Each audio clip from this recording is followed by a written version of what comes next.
Hello, my name is Dominic Underhallhouse and welcome to another episode of Moonbreaker.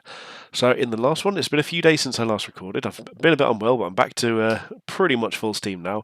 And in the last one, we were looking at a full melee Extilior list. So the list that we were looking at is this one here. So we've got Extilior, Drumdancer Zali, Quetzali, Mkwani Thicket, Blindsider Esley, Jailbreak Tipu, Beatrice Enforcer, Amplifier Bytol, Crankbait, and Torian Guardian. So it didn't go the best, in case you don't remember. We played one game off camera, which we won, and every game we played on camera, we lost. However, looking at this, there's no immediate changes I want to make. It was kind of an experiment, and I think we haven't given it a fair enough try.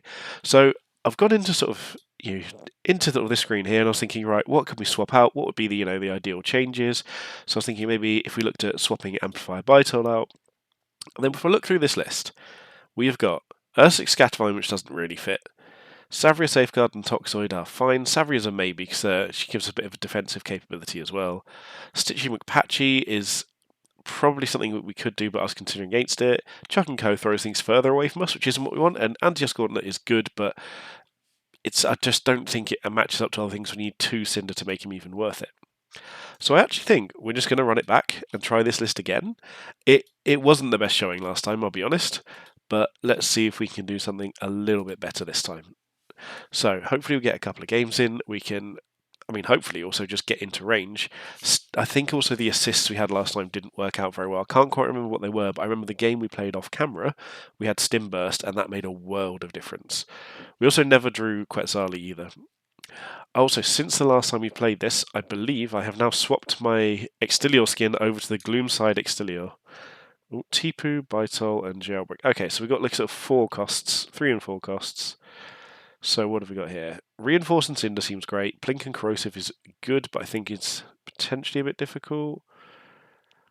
I don't know about Charge No Shield. I think Plink and Corrosive's really good. But we've got an expensive hand. Let's go Plink and Corrosive. It's more fun. So so we've now got Gloomside Extilior, which is the new version here, which is also gorgeous. I was saying on Discord earlier that I'm now in my mind looking at Extilior's face. I'm pretty confident that he's just a Cyberman. You know, that's my headcanon there. Extilior is a Cyberman.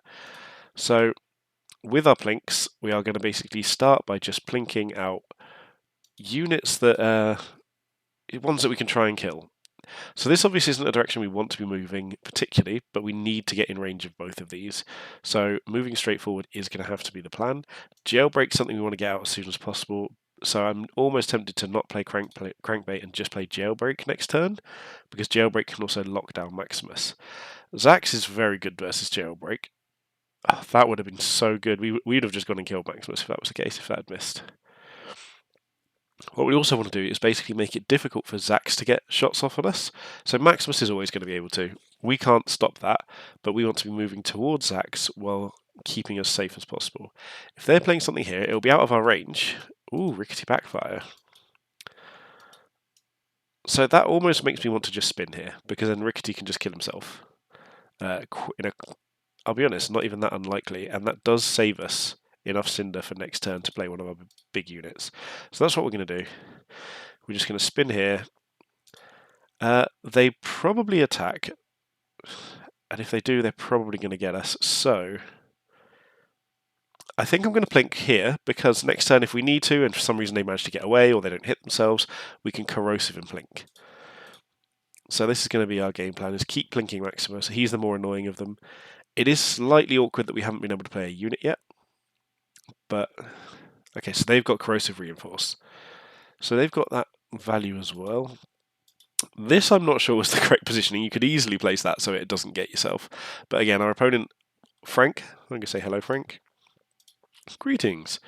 Is only level 2, so this is likely to hit us for 4 and could possibly just... Okay, he's going for that maximum range, maximum efficiency.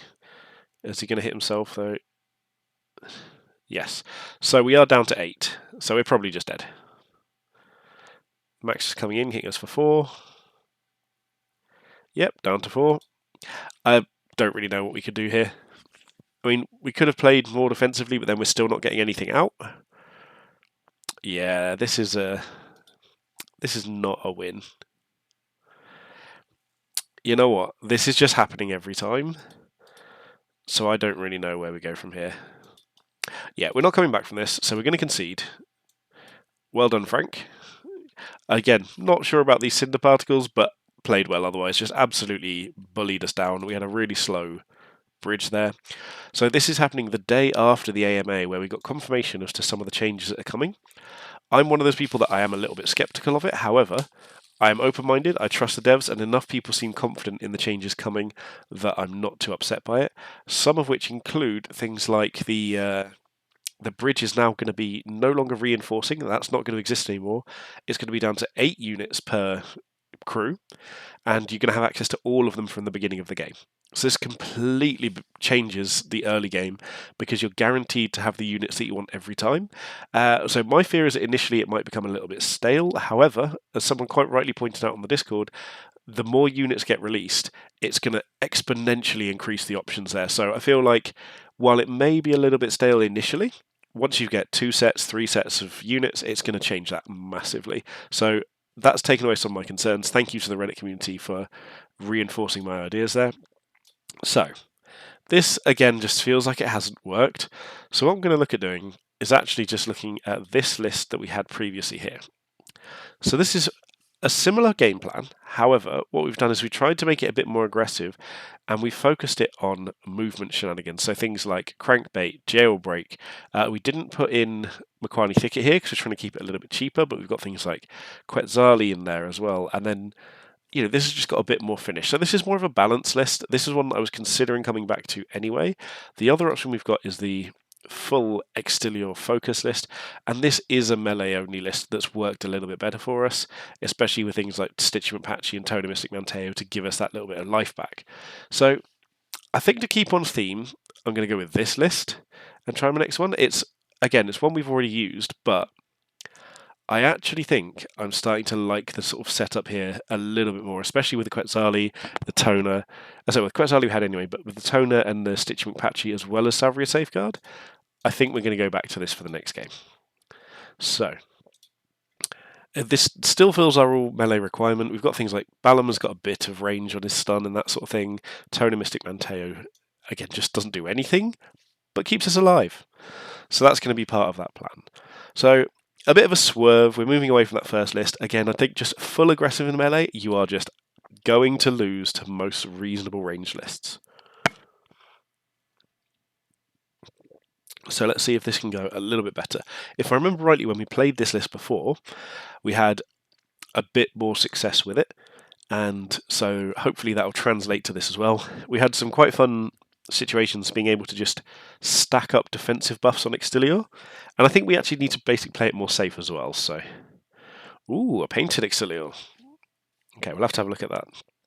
Again, so this sort of matchup is more interesting because I actually think my other list had potential there as well, but then they could be playing range units. They might not be playing the same silly little starts as we are. Okay, so Disruptive Vortex is great, but I just want to go for raw damage. I love Stim Burst, I know, but I just don't like what it's paired with. Yeah, so they're plinking us. Nice. That's a pretty sweet looking Extilior. I like that. Okay, so they're Shield of Hoping themselves. So, Shield of Hope is a very useful ability, but I don't see it turn 1. Like, we've played a unit. They could have saved up for 3 Cinder this turn, and obviously they may have ways of using it, but like, what I would think is playing a 2-drop and then a Shield of Hope now, unless you're planning on Shield of Hoping every single turn. Yeah, this seems odd to me. So, this is where one of our other abilities would have been better, but that's absolutely fine. So, we don't have anything to spend here, but next turn we're going to have 5. So, we're going to keep plinking off their shields. We're going to move Extilior up to the front. We'll keep him out of melee range, but in range should that they wish to spin, because that will use up their Cinder. So this is intentional. We want them to be able to get here and spin. Yeah, that's the right blink target, something that affects the board state. If they use this Cinder again, yep, again, this is absolutely fine, because what we're going to look at doing is now getting in range and hopefully playing something like, ooh, Stitchy McPatchy. So, the question is, can we get Jailbreak onto Stitchy McPatchy? Not quite. So, We're moving up. We're taking the risk here because we're going to be the first ones moving out. But if we play Peacemaker Balam, say, over here, we can start stunning crew members, or do we... Well, actually, no, because we want to be using our Cinder efficiently. And Jailbreak will take a bit of damage here, but we've got Plink to heal him back up. So let's Jailbreak Extilior. Make sure he's not going anywhere. Plink the shield off again. And here we can Shield of Hope, and we are going to use it on Jailbreak. Because this, I believe, we were just out of range. Yep, so Ion Storm. Okay. That's an interesting combination. So we've got our Orbital next turn. Is this their Jailbreak? Yeah, that's their Jailbreak. Okay. So we're in a pretty good spot here. We can't quite get through, actually. That's an issue. Ah, interesting. I thought we might be able to fit through that gap, but it doesn't look like we quite can. Stitching Apache needs to die, but I don't think they realise how close they are to dying right now. So we're probably going to be... Okay, so they've made that out. So this Extilior is obviously going to hit us here. We get to hit back. Oh no, they chose not to. Okay, interesting. So we can hit both of these. This situation over here is kind of awkward because we almost have to Battle Frenzy. Or we could Battle Frenzy here and just go for a bunch of damage on their captain.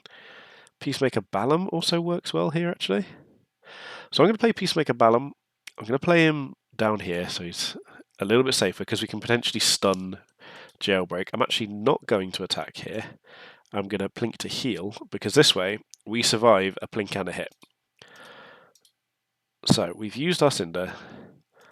We're going to move down to this side so that we can get the attacks in.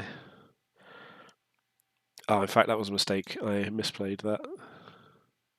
Can I get both of these without hitting my own character? I can. That works out quite well. In that case, I should have maybe Plinked there and double striked, but it's all fine. This is just giving them free damage is the issue. But let's just do it and see how it works. Because we know we've got Toner Mystic Manteo coming in the future turn.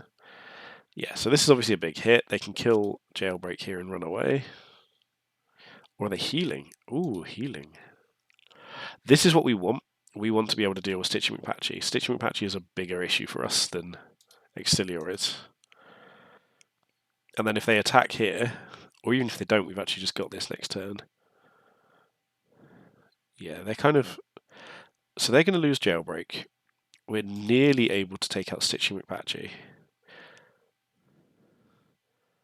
Where are they going? Oh, they've not got enough Cinder to do much else. Okay, so they're just going to pump themselves up. This, I think, is a mistake if they do it, because it just gives us the free kill next turn.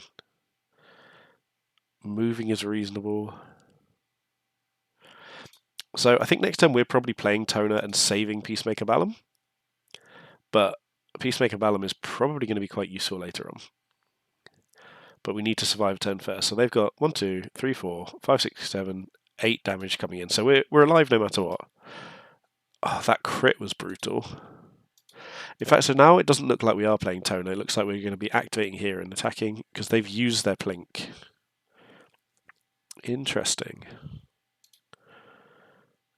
So we could hit and Plink, or we could Plink to heal and save the Cinder. I actually think we Plink and hit so we can play Toner. Forces their Plink to come our way. That's great as well.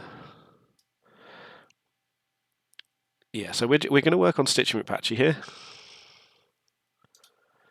Can't quite get in range, but... So here we've got 5, 6 damage that can come in, and we can play Toner Mystic Manteo. Basically, we want to just play it somewhere far away. I think the hardest place to get to at the moment is here.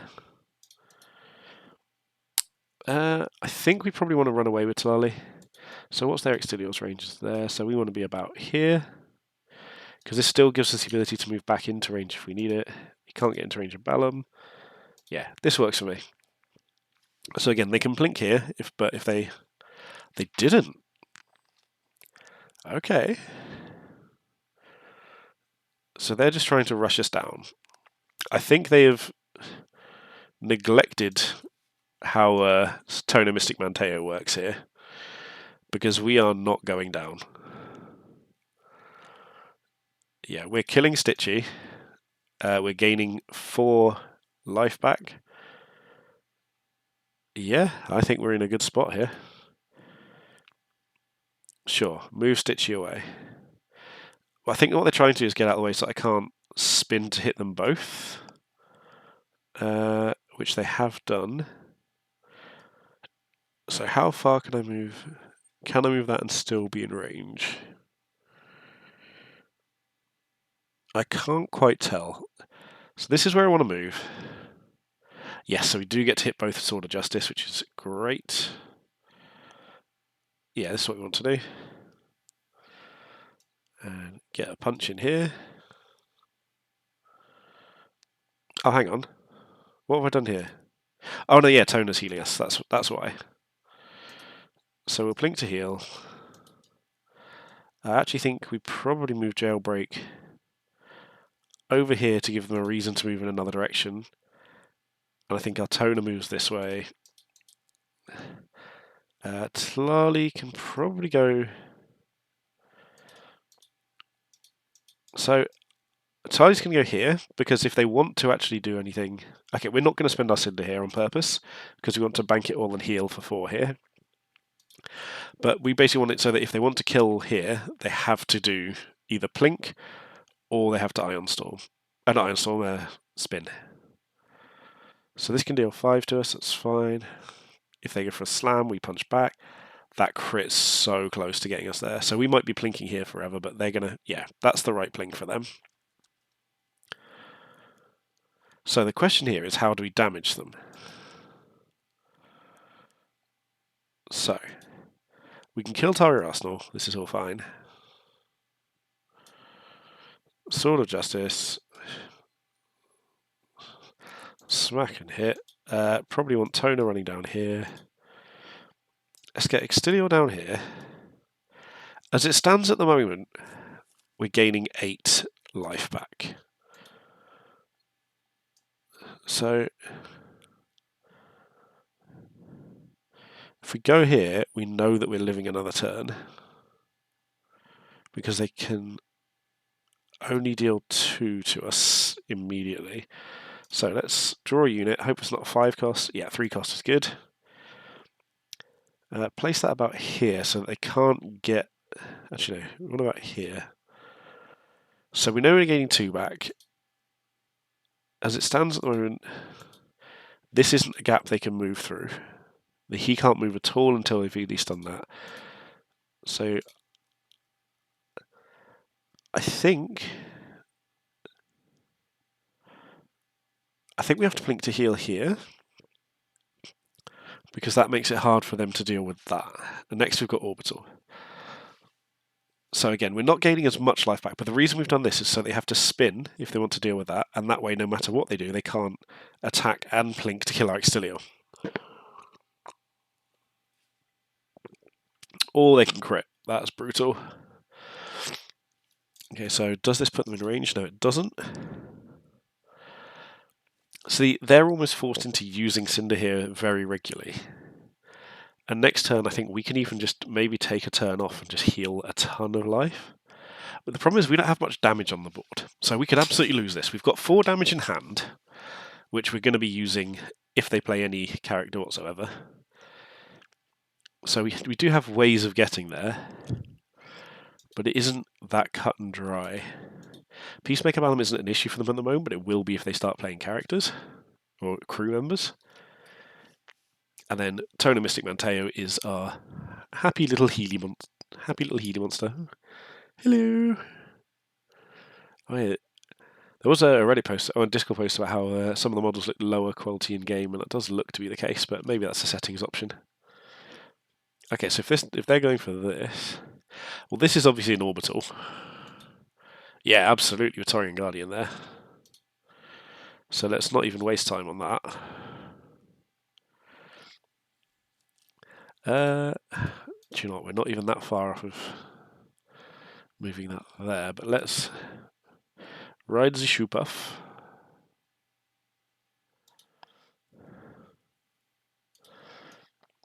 Crankbait can make things a little awkward. Here I actually think we do hit. So we're gaining 6 back here, so I think we can afford to draw. Can't play Savria now anyway. So I think we're actually going to move up here with the intention of maybe spinning next turn to deal with that. So for now, we're going to plink down their Extilior, because I feel we're quite safe over here, and seeing how things move on from this point. So again, Toner is just keeping us that little bit extra alive.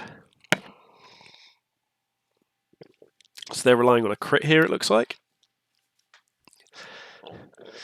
Okay, so they reduce the damage, but that's fine. Okay, no crit, so they lose their shield again. The fact they're sort of not playing as many units is the issue here. So if they come over here, there's a good chance we can actually kill Taurian Guardian and Extilior if we can get a little AoE going. Because, okay, they're not quite in range. That's the correct choice from them. But we can probably deal 4-5 to them. Okay, if they're reinforcing, they can't play anything now. Unless it's, oh, 1 drops. This is probably Maximus. It is. Okay. So now we have to worry about damage coming in. We can't quite get to getting both in range, it looks like. So I think we have to make a choice here. And that choice is going to be kill Taurian Guardian, because we can just survive. And get the plink. Toner Mystic Manteo just keeps running away, because at the moment we're gaining 8 life back if we need it. So, is Peacemaker Balm in range now? Not quite. How many wounds does Savria Safeguard have? 8. So I think Savria actually goes... Let's place Savria over here. We're gaining 4, so we can't die. So because they've got 1, 2, 3, 4, 5, 6, 7, 8. We're gaining 4, so chances of dying is slim to none. And if we move over here, come on, Spore Puff here, and just attack here. We don't want a Shield of Hope, we just want to end the turn here. Because we've already got 1 Shield of Hope here, so it's very difficult for them to actually kill. Yep, that's fine. So without some good movement from them, we seem to be doing alright. I like this game. This is it's quite precarious, but I think with us having Toner on the battlefield, this is swinging slowly in our direction every turn. So, okay, Snarling could change this. Yeah, so they're going to have to go for this and hope for the crit. Yeah, Savria reduces Ion Storm for reduced accuracy, yeah. The question is, do we try for it? Stitching Patchy, that's a great draw. So, I think here we actually risk going for this. Okay, we got the 1 damage, that's perfect. Got the plink. So, they've got 1, 2, 3, 4, 5, 6, 7, 8, 9 guaranteed. We can heal 4 and we're at 9. So the chances of this killing us is minimal. We could also take 2 damage off for 2 Cinder. Yeah, let's just Spore Puff that. See if we hit this, and if we do, we just win.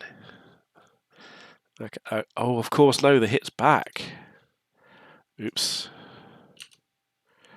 I may have made a boo-boo there. So we're healing 3. We can't Sword of Justice now. We've stunned them, so at least we're not guaranteed dead. But yeah, I forgot about the hit back. That is a mechanic that is absolutely one that you should not forget. It's pretty important. But either way, this list has done far better than the other melee list, and I think it's the longevity that does it. So without Toner, we'd been dead a long time ago. And the fact we've got Stitching McPatchy coming next turn, we've got still Plink every turn. Yeah.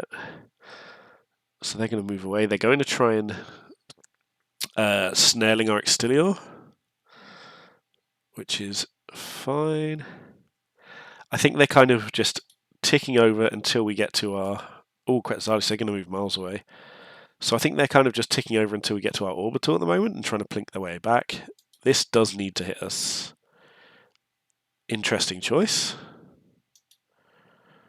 Okay, so we're in Plink Wars now. Quetzalcoatl could be there saving grace here. We plink, they plink, everybody plink, plink. So maybe we actually have to try and kill Quetzalcoatl. It doesn't fight back, which I suppose is the plus side there.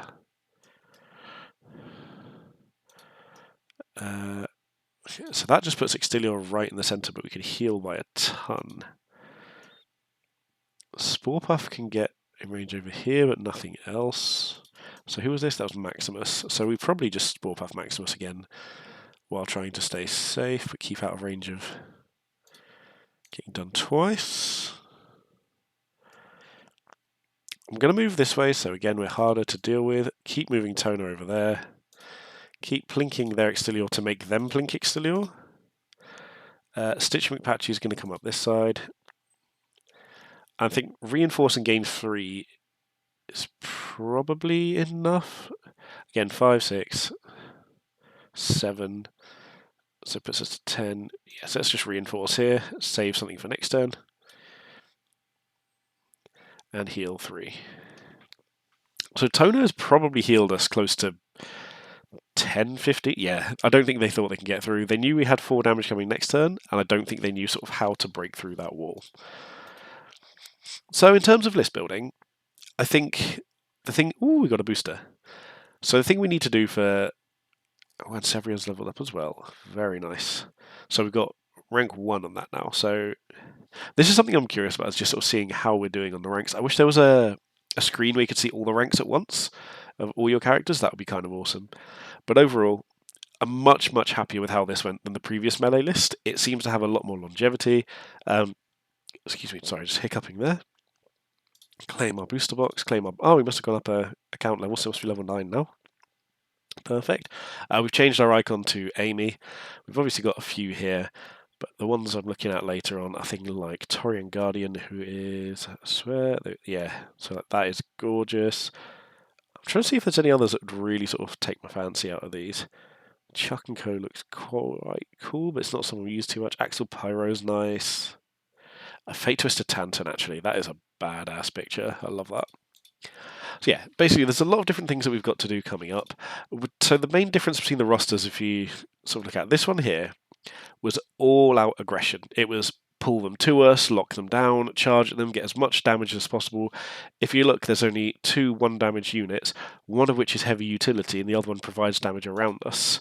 So that is a very full-on damage-based list. This one, we've got quite a bit of damage, but we've got 3 1-damage units because we've gone for Stitch McPatchy in addition, so we've got that extra longevity, and we've got 2 extra units with no ability or no damage whatsoever. So Peacemaker Malum was fairly useful, wasn't spectacular, but stopping Maximus every single turn is always going to be a plus in my book. He's one of the most frustrating characters to deal with as he pops in, plinks you away, runs away, and versus Extilior, I don't know if you ever really catch up with him. And Toner Mystic Manteo was unbelievable that game. Toner, I keep wanting to say she, even though it's a he. It's just the name sounds, like a she to me.